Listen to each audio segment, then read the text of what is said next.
The FBI Director Christopher Wray making it clear that he believes Moscow remains today an active threat.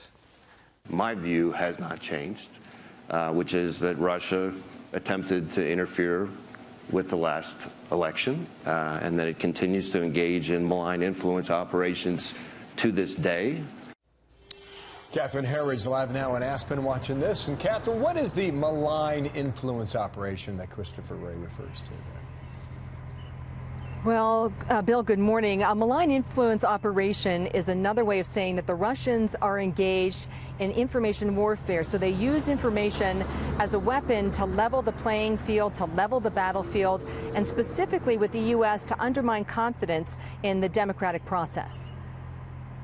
What they do is they will identify a divisive issue, and through a variety of means, some overt, some covert, some through fake news, some through propaganda, will essentially sow divisiveness, spin people up on both sides of the issue, and then kind of watch us go at each other.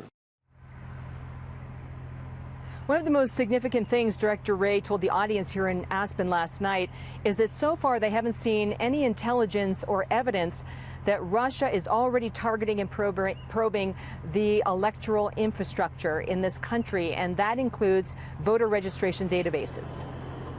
There's no question that Russia has been by far the most aggressive actor in the space that we're talking about right now. We haven't yet seen an effort to target specific election infrastructure this time, but certainly other efforts, what I would call malign influence operations, are very active, and we could be just a moment away from it going to the next level.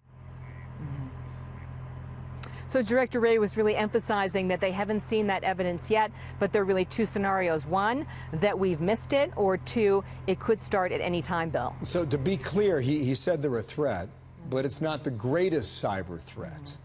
What is or who is then, if that's the case? Well, that's right. The big headline here today, I think, is that Russia is a threat, but the overall threat to U.S., not only economically, but also in terms of intelligence, is actually China. He said that they take what he calls a whole of government approach. So that is espionage, looking at military intelligence as well as business intelligence.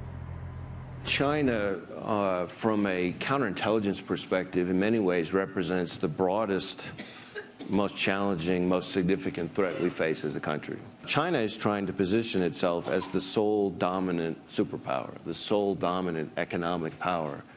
They're trying to replace the United States in that role. He also said that North Korea is a significant cyber actor, but they're very one-dimensional, he said, purely focused on stealing business secrets, Bill. Well, Catherine Herridge, thank you. Beautiful day in Aspen. Enjoy that. Thank you, welcome. Catherine.